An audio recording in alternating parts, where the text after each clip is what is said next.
All right, ladies and gentlemen, welcome back. We're looking at circulation part 3.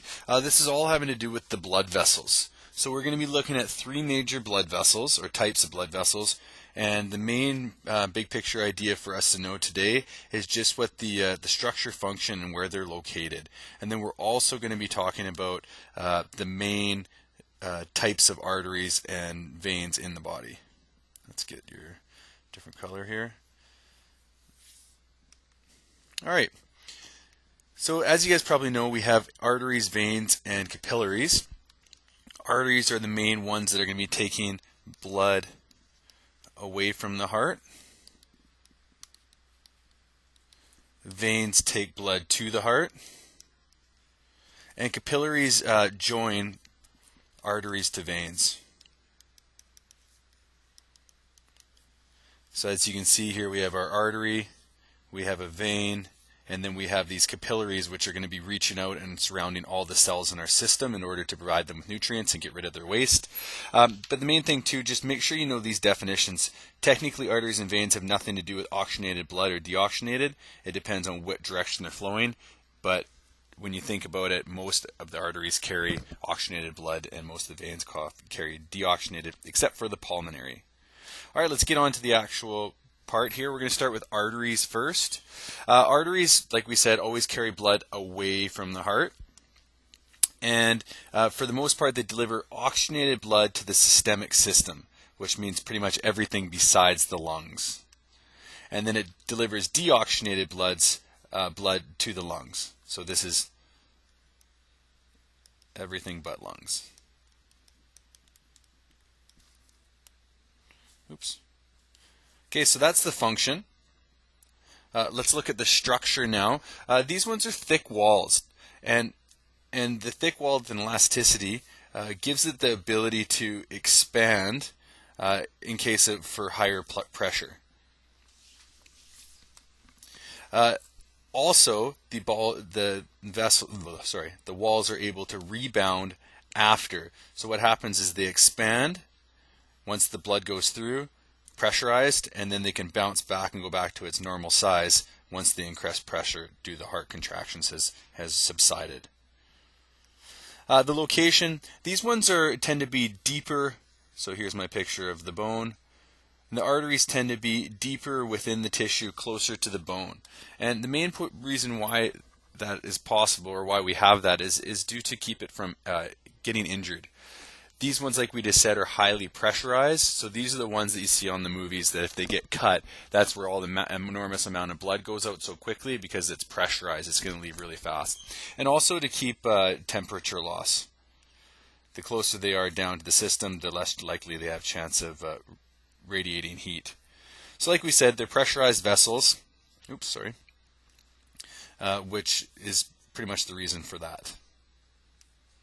All right, so veins function, this is to carry blood back to the heart, and we said that it's going to transport deoxygenated blood away from the tissues. So after that oxygen has been used up, it carries it back to the heart to be pumped to the lungs, and then it carries oxygenated blood back from the lungs to the heart.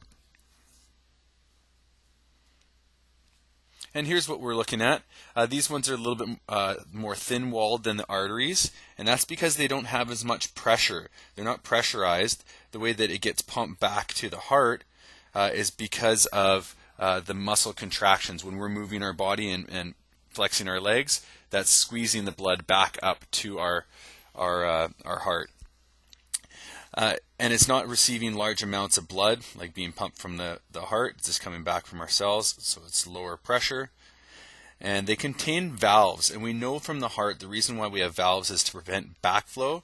So when that blood is being carried back or squeezed back up our leg, and we stop contracting, we don't want it to go back down again. So it gets kind of corralled in these little containers, which are our vessels, before it can be pumped back up again. Okay. And like I said, blood movement is due to the muscle activity, not due to the increased pressure due to a heart contraction, like the arteries are. And the location of these in comparison to the arteries, these are closer to the surface.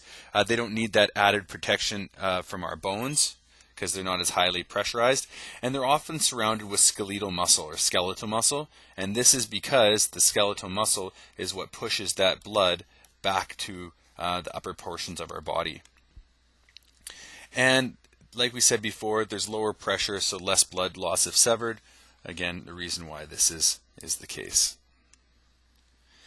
So these last little parts of arterioles and venules, we saw this in the kidney where we had our afferent and efferent. They're just further subdivisions of arteries and veins, and they have a few smaller or a few different characteristics too. So the same features but just on a smaller scale. But arterioles also have these small sphincters like we saw in the digestive system, which can dilate and contract to regulate blood pressure and flow. So if the blood pressure is too high, it can dilate in order to allow more blood to flow, which will release or reduce the blood pressure. Blood temp is regulated this way as well. Increase the blood flow to the surface, so if we allow more blood flowing to the surface, it can warm up those outer portions. And also to prevent temperature loss, like when it's really cold, blood is prevented from going there. So that's why when you start getting really cold and frostbitten, the tips of your fingers, your lips, your nose will get white because there's lack of blood going to that area.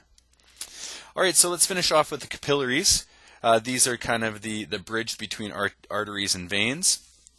This is what's delivering water, oxygen, nutrients to all the cells that are in here.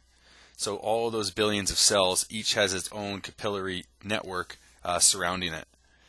And it picks up waste and extracellular fluid and takes it back through the vein. So here's our nutrients coming in, and then our waste going back out. In terms of structure, these ones again are really thin-walled. They're super small, but they need to be thin in order for diffusion to occur. So that's why they're single layers. So diffusion needs to occur between them. So single layers of cells is more efficient. And then finally, the location. They occur everywhere. They have to surround every single cell in our body. And because we need nutrients and gas exchange to happen to all these cells and waste to be taken away. Okay, so we're just going to go real quick through these major vessels. We're running out of time here, just to give you a little bit of a visual on what you're going to be seeing. So the first one was our aorta. We know that this is going to be coming out of our left ventricle with oxygenated blood that's going to be supplying it to the rest of the body. But that's not where it finishes off. That's what we just said. Loops over. We have our aortic arch at the top here. That's that part. And then what it does is it either spreads blood up into the head or it comes right down and provides blood to all the areas as we go down. So what we're going to do is branch off and talk about what's going to happen. So the first one that it's going to branch is into the coronary arteries and veins. So this is your aorta, like we were talking about, coming through here, direct to the blood flow. And what it does is it branches off and provides oxygenated blood to the heart first. And so these are called coronary arteries. This is the blood that's supplying all the oxygen and nutrients to the heart tissue. So first branch, the aorta, surface of the heart, provides the heart with all the nutrients, and the veins take the deoxygenated blood to the vena cava, which we'll talk about soon. Next one we're looking at is the carotid artery. So this is the one that we looked at yesterday when we were feeling for our pulses.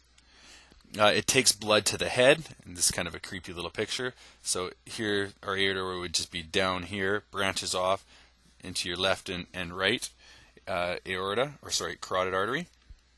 Specialized with nerve endings, like we know. It's a chemoreceptor to help us regulate the amount of carbon dioxide that's going to be in our blood.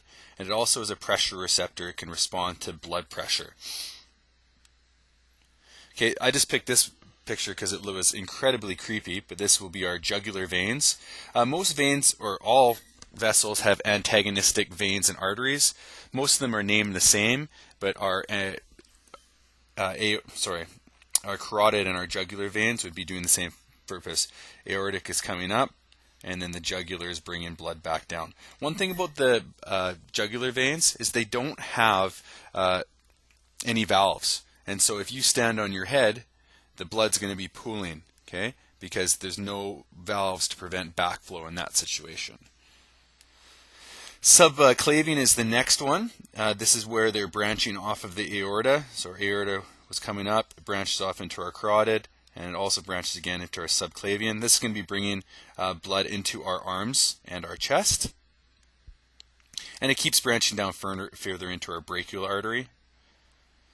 So you might have to stop this and check them out because we're running out of time.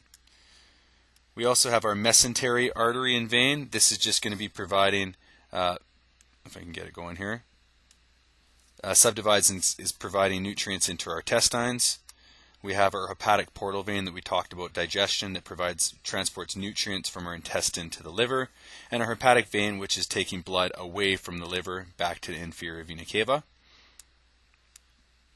Renal arteries and veins, which we talked a lot about in the excretion system. This is taking blood to and from our kidneys,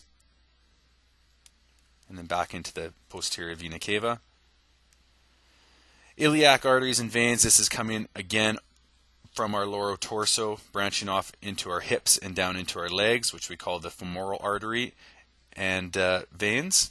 So these are the big one in your quadriceps, which will be coming down in here.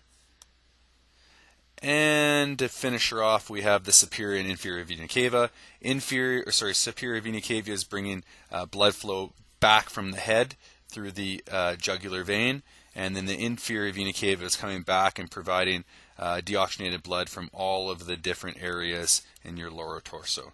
So just as a quick little, last one, pulmonary arteries and veins, like we've talked about last day quite a bit.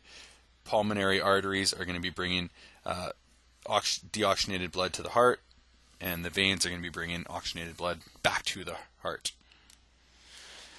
Okay, last thing, just as a what to know, arteries and veins, know what the difference are in terms of structure, function, and location, and finish off with the names and locations of those major vessels. Okay, thank you. Have a good one.